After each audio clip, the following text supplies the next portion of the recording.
As the temperature rises in the southern tier, so does the crime level. We have an epidemic with every summer. People robbing cars, drug dealers. You get increased conflict. Officers are in high demand, but there's a problem. We don't have any extra supply of manpower to tap into in the summer. What are our officers doing to keep up with the summer crime spike? 12 News shows you firsthand as Jackie Prager suits up and heads out with local police. Hang on. Summertime crime, tonight at 11.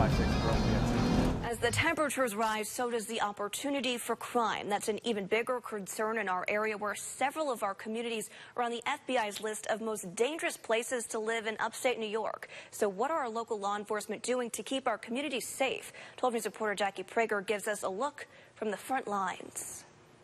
Summer really is our most challenging period for sure. Johnson City Police Chief Brent Dodge says summer crime is always on their radar. There's a marked increase in disturbance-type calls. Between the summer heat, school being out, and more people just being out and about, he says crimes are inevitable. When you have all these people coming outside, hanging out in the streets, if they've got no other place to go, just the increased social interaction, you get increased conflict, so we have increased numbers of disturbances. Meaning officers are in high demand. Typically when an officer gets done with a call, they radio in to dispatch and say, I'm back in service.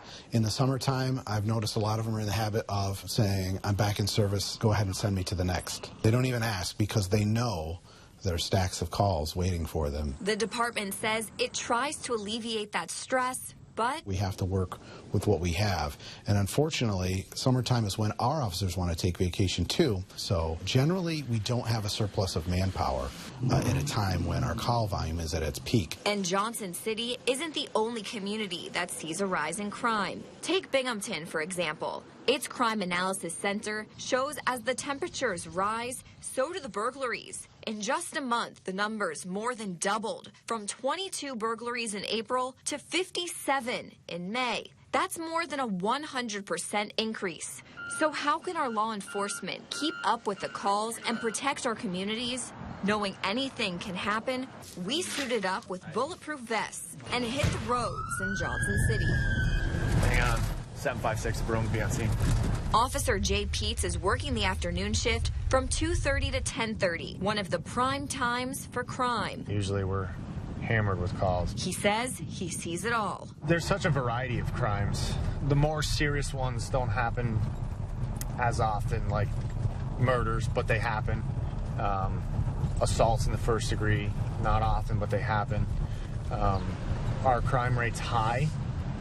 It's a lot of misdemeanors. And that's what we saw. From someone stealing to helping the fire department and mental health calls. 756 will also be out. He says every call is different. All depends on the day. All depends on who's out, and all depends on who wants to commit a crime.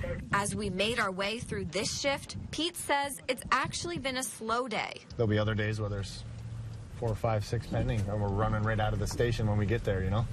2:30, you gotta go. Is that tough? It can be. It's stressful, but that's part of the job. You gotta go. When you gotta go, you gotta go.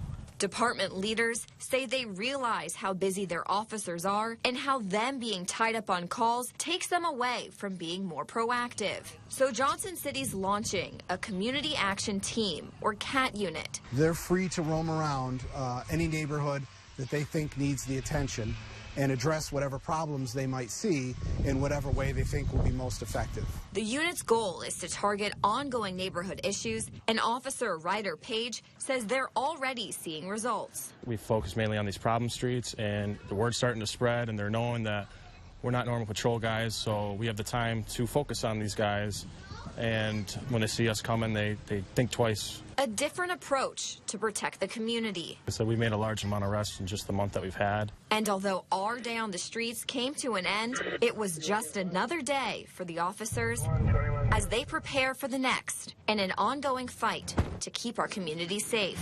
In Johnson City, Jackie Prager, 12 News.